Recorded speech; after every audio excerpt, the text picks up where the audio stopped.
War rarely unfolds according to plan, and on the battlefields of World War II, soldiers quickly learned that survival often depended on breaking the rules rather than following them. Official manuals could not account for every situation, and the reality of combat forced men to improvise under pressure. In many cases, these improvisations were not just creative, they were forbidden. Command structures relied on discipline and standardization, but on the front lines, strict adherence to protocol could mean death. Soldiers began adapting their equipment, bending orders, and developing tactics that were never approved, but often proved effective. These battlefield tricks were rarely documented in official reports, and when they were often dismissed or quietly ignored. Yet they spread from unit to unit, passed along through experience rather than instruction. What made them powerful was not just their effectiveness, but the fact that they filled gaps where official doctrine failed. Before we go deeper into these hidden methods, make sure to subscribe to WW2 Confidential for more real World War II stories told with accuracy and clarity. No fiction, no exaggeration, only what actually happened. Because what you are about to hear is not a collection of myths or exaggerated war stories, but real adaptations used by soldiers who had to think beyond their training to survive. The first of these forbidden tricks began with something simple but highly controversial: modifying standard-issue weapons in the field. Military weapons were designed for reliability and uniformity, but soldiers often found ways to alter them for specific conditions. Some adjusted firing mechanisms to increase rate of fire, even though this could cause overheating or mechanical failure. Others removed parts to reduce weight, sacrificing durability for mobility.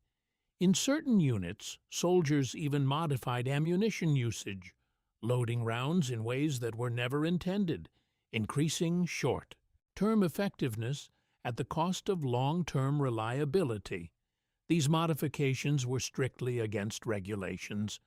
Weapons were not meant to be altered outside controlled environments, and doing so could lead to malfunctions that endangered not only the user but also nearby soldiers. But on the battlefield, the immediate advantage often outweighed the long-term risk. A weapon that fired faster, even for a short time, could mean the difference between holding a position and being overrun. A lighter rifle could allow faster movement during retreat or assault. Soldiers made these decisions in real time, based on what they were facing, not what manuals prescribed. Over time, certain modifications became more common, especially in units that saw repeated combat. Veterans would pass these techniques to newer soldiers, not as official instruction, but as practical advice. In this way, forbidden knowledge spread quietly across the front lines. What made this trick particularly significant was how it reflected a larger pattern. Soldiers were not just following orders, they were actively shaping how they fought. The battlefield became a place of constant adaptation, where effectiveness was judged by results rather than compliance. Commanders were often aware that these modifications were happening, but enforcement was inconsistent. In some cases, results were prioritized over regulation. If a unit was performing well, questions were not always asked about how. This created a gray area where unofficial methods could exist without formal approval. But it also introduced risk. Weapons pushed beyond their intended limits could fail at critical moments, and not every modification improved performance. Still, for many soldiers, the choice was clear: follow the rules and risk being outmatched, or break them and gain an edge, however temporary. And in the chaos of World War II, that edge could be everything. As the war intensified across multiple fronts, Soldiers began to experiment not just with their weapons, but with their environment. One of the most widespread forbidden tricks involved altering battlefield positions in ways that went directly against standard defensive doctrine. Official guidelines emphasized structured trench systems, clear lines of fire, and predictable coordination between units. But in reality, these rigid setups often made positions easier to target. Artillery, airstrikes, and coordinated assaults could quickly overwhelm static defenses. In response, experienced soldiers began abandoning textbook layouts and instead created irregular, fragmented positions designed to confuse the enemy. They dug shallow, scattered foxholes instead of deep connected trenches, broke up formations, and intentionally avoided patterns that could be easily identified from a distance. This approach was not approved. Command structures relied on organized defensive lines for communication and control, and deviating from that system risked creating chaos. Units could lose contact with each other, support could be delayed, and coordination during an attack or retreat became more difficult. But on the ground, the benefits became clear. Fragmented positions were harder to target with artillery, and smaller groups were less likely to be wiped out in a single strike. Enemy forces advancing on these positions often struggled to identify where the main line of resistance was, slowing their momentum and forcing them to proceed cautiously. What looked like disorganization was often a deliberate tactic, shaped by experience rather than instruction. In forested areas, urban environments, and even open terrain, soldiers adapted their surroundings in ways that blurred the line between defense and deception. They created fake firing positions to draw enemy fire away from their actual location. They used abandoned equipment to simulate presence, placing helmets on rifles or leaving visible gear in exposed areas to mislead enemy scouts. Some cases they deliberately left parts of their position looking weak to lure the enemy into a controlled engagement zone. These actions were risky and rarely coordinated at a high level, but when executed well, they created confusion and bought time. The enemy was forced to question what they were seeing, and hesitation on the battlefield could be just as valuable as firepower. What made this trick particularly effective was its unpredictability. Traditional military doctrine depended on recognizing patterns, understanding enemy formations, and responding accordingly. By removing those patterns, soldiers disrupted the enemy's ability to plan effectively. However, this also introduced new dangers. Friendly units could misinterpret these irregular positions, leading to confusion during movement or support operations. Communication became even more critical, yet harder to maintain. Despite these risks, many frontline units continued to use these forbidden methods because they worked. They reduced casualties, slowed enemy advances, and gave smaller groups a way to resist larger forces. In a war defined by scale and firepower, this kind of adaptability allowed individual soldiers and small units to regain a degree of control over situations that would otherwise overwhelm them. As conditions on the battlefield became more unpredictable, soldiers began bending another critical rule: the use of equipment outside its intended purpose. Military gear was designed with specific roles in mind, and using it differently was often discouraged or outright forbidden. But in combat, necessity overruled design. One of the most common examples was the repurposing of explosives. Grenades, demolition charges, and even artillery shells were adapted into improvised tools for situations they were never meant for. Soldiers would combine explosives to create stronger blasts, rig them with makeshift triggers, or use them as traps in areas where enemy movement was expected. These improvised devices were dangerous, unstable, and highly unpredictable, but they gave soldiers a way to control terrain without direct engagement. This kind of improvisation carried serious risks. Explosives handled incorrectly could detonate prematurely, causing casualties among those who set them up. There was also no guarantee that these devices would function as intended.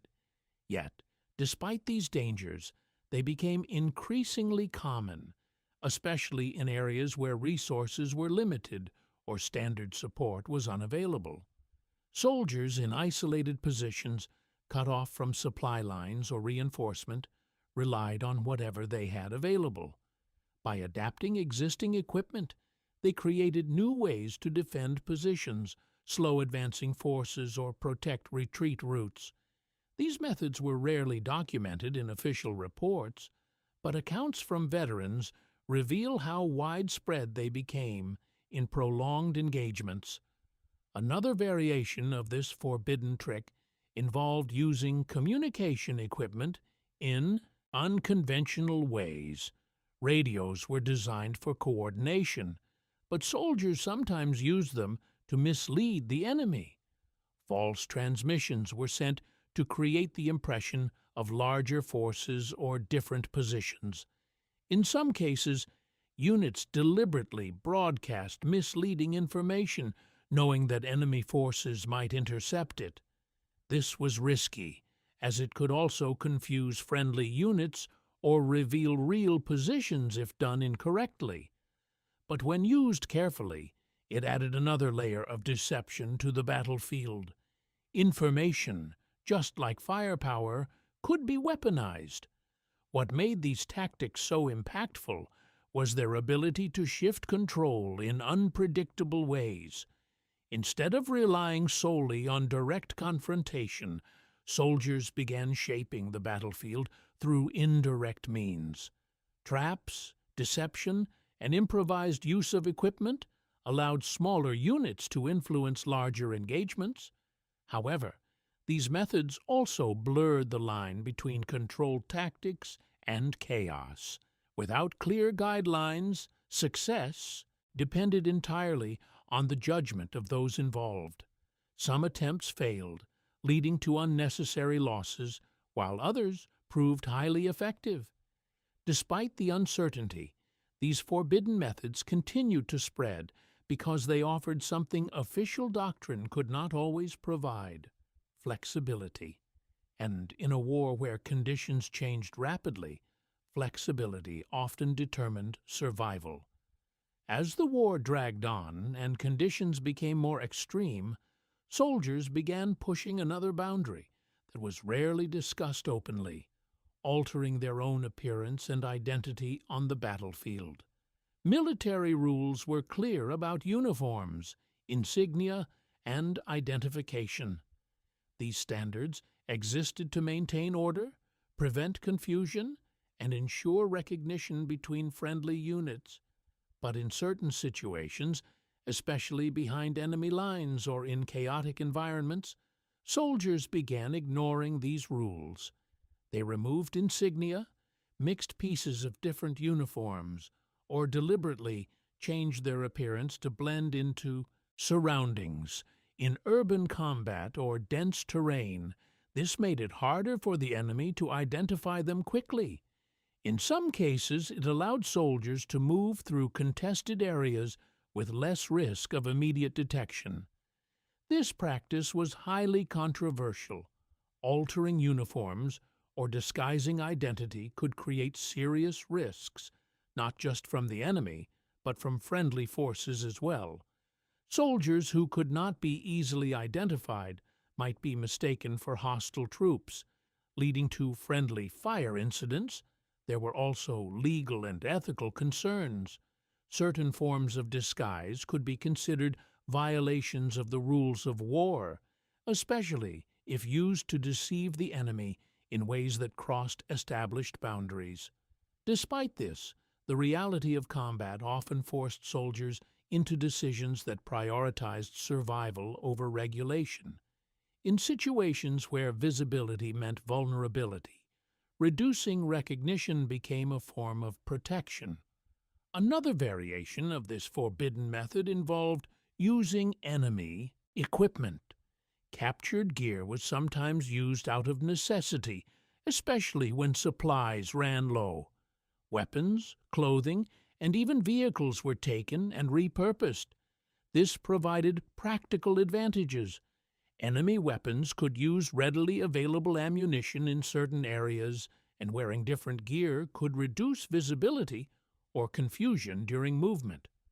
However, this came with serious risks. Being identified with enemy equipment could lead to immediate targeting, not just by opposing forces but also by allies. It required constant awareness and careful judgment.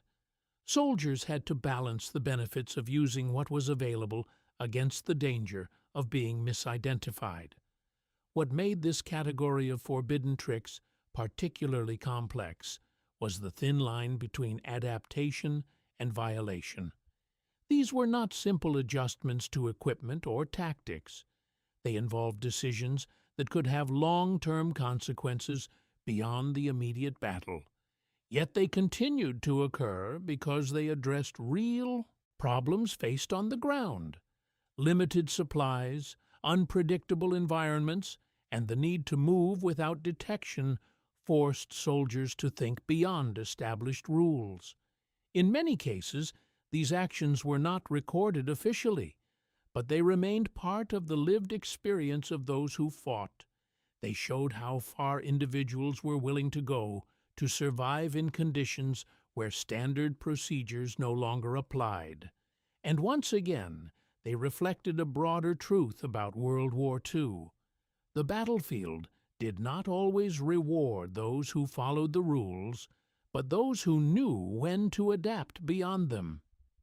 As the war reached its later stages, another forbidden practice became more common, especially among exhausted frontline units, ignoring or bending orders to survive.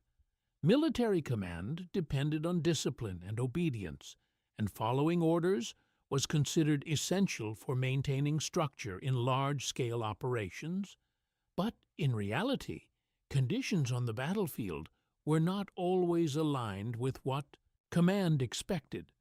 Orders were sometimes based on incomplete information, delayed intelligence, or assumptions that no longer applied.